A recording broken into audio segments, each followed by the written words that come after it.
শাকিব খানেরটা দেখবো, উনার first priority অবশ্যই। সব বাংলাদেশে এমন কোনো মানুষ নেই যে প্রথমে বলবে না আমি শাকিব খান। একটা মানুষও খুঁজে পাবো না। সবাই বলবে যে শাকিব খান, তাকে পছন্দ করুক না করুক যাই হোক।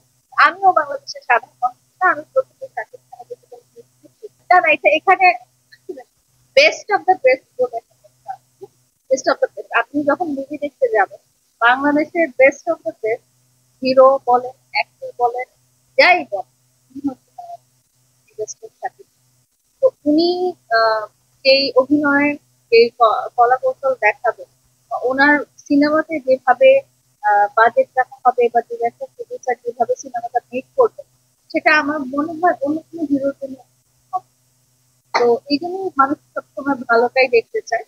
আর আপনি প্রথম কথাটা যেটা আপনি হচ্ছে বেছে নিতে হলে শাকিব খানকে বেছে নিতে, এটা একটা কথা প্রসঙ্গে আসছিল, বলছিল যে কি, টাকা দিয়ে টার্গেট করে টিকটকার, একজন টিকটকার কিনবে। তো আমার কথা ছিল টাকা দিয়ে টার্গেট করলে আমি টিকটকার কেন? আমার যদি এতই টাকা থাকে আর আমাকে যদি টার্গেটই করতে হয়, তাহলে আমি বেস্ট অফ দ্য বেস্ট নায়ককেই করি, তাই না?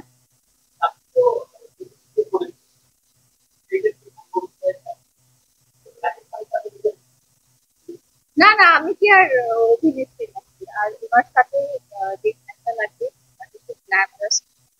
তো উনি যাদের সাথে কাজ করছেন তারা আলহামদুলিল্লাহ খুবই ভালো। আমি ওই জায়গায় জায়গা আমি বলতে চাই যে আমি আসলে নাটকটা আপনার মতো দেখেছি, ট্রেলারটা দেখেছি, ইনশাআল্লাহ আজকে দেখে ফেলবো। তো ওকে যতটুকু দেখেছি ততটুকু মনে হয়েছে মাশাআল্লাহ খুব ভালো অভিনয় করেছে। ওর ওর রিয়াকশন টাইম খুব কম ছিল, কাজ করে বলা হয়েছিল যে নাটকে চলে আসা তুমি করো, তখন হচ্ছে আমার প্রিপারেশন আছে, এই আছে, সেই আছে। আর সেই হিসেবে হচ্ছে এত ভালো অভিনয় করেছে, ইনশাআল্লাহ আমরা শাকিব খানের নাই দেখতে চাই। হ্যাঁ, চাইবই যখন, তখন আমি কেন কাগজের টাকা চাবো, তখন আমি হীরা, হীরা বসানো সোনার টাকা চাবো, তাই না?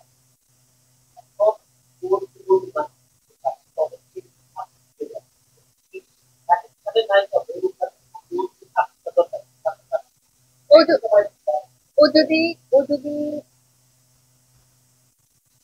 ওর যদি সাপোর্ট লাগে কোনো, আসলে হচ্ছে আমার তো বোঝার হয়।